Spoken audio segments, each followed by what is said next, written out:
Muy bien, feliz año. Año que se ve complicado, se ve difícil. Ahorita estaremos hablando dentro de un rato contigo, Luis Miguel, sobre el superpeso o ya no, más bien el desinflado superpeso mexicano, que siempre supimos que era un mito genial. Ahora sí hay que decirlo, por quien gobernó el país anteriormente.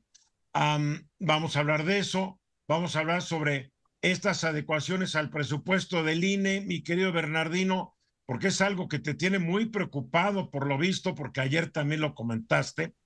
Y yo Y quiero hablar antier, sobre un reporte que se dio a conocer ayer, último día del 2024, por la muy prestigiosa organización gubernamental que sus siglas son ACLED en inglés, que es Datos de Localización y Eventos de Conflictos Armados. Es una ONG utilizada por la Oficina para la Delincuencia de Naciones Unidas y muchas organizaciones internacionales por la precisión, veracidad de los datos que van juntando y recopilando.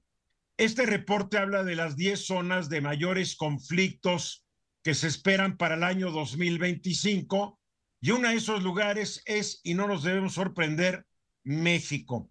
Claro que nos gustaría arrancar el programa con sonrisas y todo va a estar bien y feliz año y todo va a ser miel sobre hojuelas, pero la realidad es que si bien se acabó un año 2024, las circunstancias de ese año se mantienen para el 2025.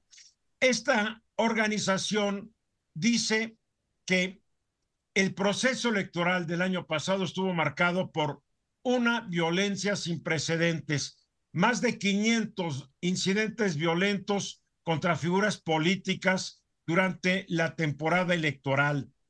Ha medido que las disputas entre organizaciones criminales aumentaron 18% en su tasa de letalidad comparada con 2023, que los grupos criminales siguen ampliando sus actividades delincuenciales, que ya no solamente se dedican al narcotráfico, sino a la extorsión, el tráfico de personas, el huachicoleo o robo de combustible, entre otras cosas.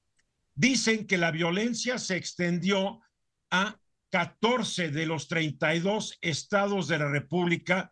En estos 14 estados se registraron datos de violencia mayores que los que se contabilizaron en el año 2023.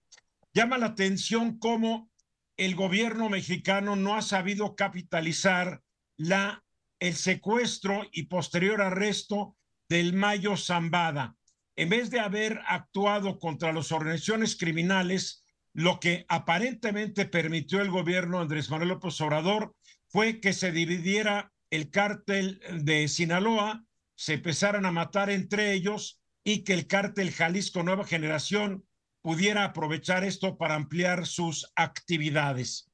Entonces, este reporte también dice que todo indica que la política de abrazos y no balazos está siendo revisada por la presidenta Claudia Sheinbaum, que aparentemente ella ha decidido adoptar un enfoque más estricto en su lucha contra la delincuencia, que lo que estamos viendo va a ser una reconfiguración de los cárteles criminales en México y que las cosas no van a mejorar con la reforma judicial que pudiera ser como resultado de esta reforma una peor impartición de la justicia de la muy mala impartición que hoy recibimos.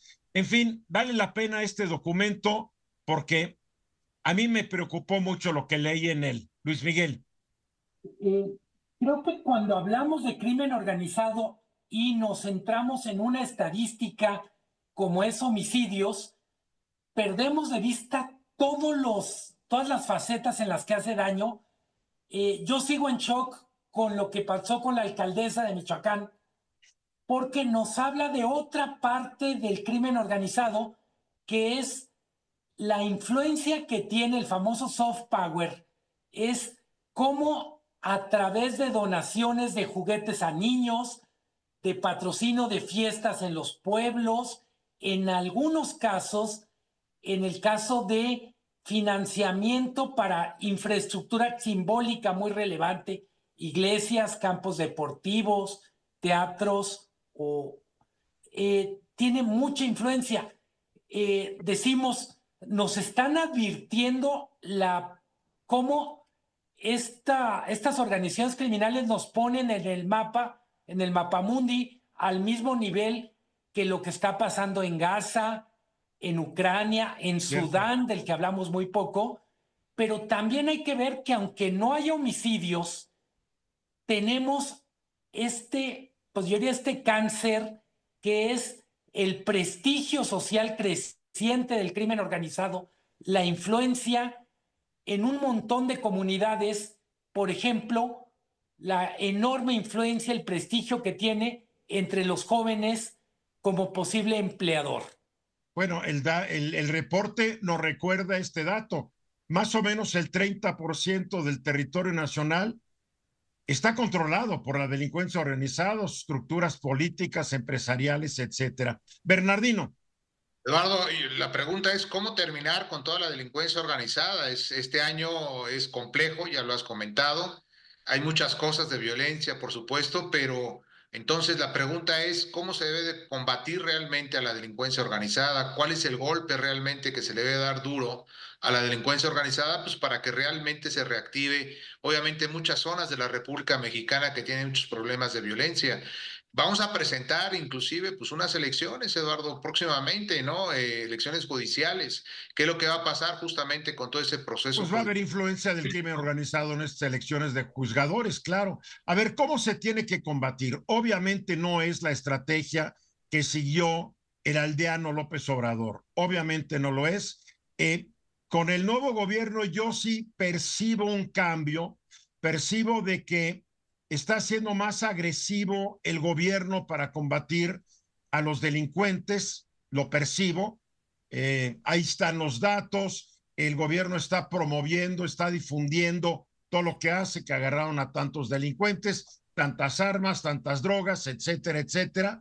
Pero solamente el tiempo nos va a decir a fin de cuentas qué tan exitosa o no es la estrategia que aparentemente está adoptando la presidenta Sheinbaum. Lejos de esto, pues la única manera de combatir al crimen es combatirlo. Claro, hay que ir a las causas que generan esta delincuencia, pero yo recuerdo cuando los hoy miembros de Morena eran del PRD y querían criticar a los gobiernos del PRI y del PAN, decían que era insultar a los pobres, decir que la pobreza generaba delincuentes. No sé si lo recuerden, los que hoy están en Morena, cuando eran el PRD, decían que la pobreza no generaba delincuentes, y hoy es lo primero que dicen. Hay países que tienen mayores niveles de pobreza y no tienen los índices de delincuencia que México tiene. Aquí es delincuencia porque corrupción, ineptitud y muchos otros factores. Yo no creo que la pobreza sea la causa fundamental de la delincuencia. Luis Miguel, nos queda 1 minuto y medio. Para combatir va a ser necesario tener mejor cooperación internacional, por ejemplo, con Estados Unidos. Pensar que estamos hablando de grupos que solo se pueden tratar como si fuera un asunto interno, es pensar en un narcotráfico probablemente de otra época o de otra circunstancia. Me preocupa mucho que con el pretexto de la soberanía se rompa la colaboración, por ejemplo, para el combate al lavado de dinero, para el combate de los flujos de armas o de Claro. drogas. Bueno, ya lo vimos, López Obrador casi prohibió que actuara la DEA y otras organizaciones internacionales en México y la situación, lejos de mejorar, empeoró. En fin, esperemos que haya un cambio real de estrategia.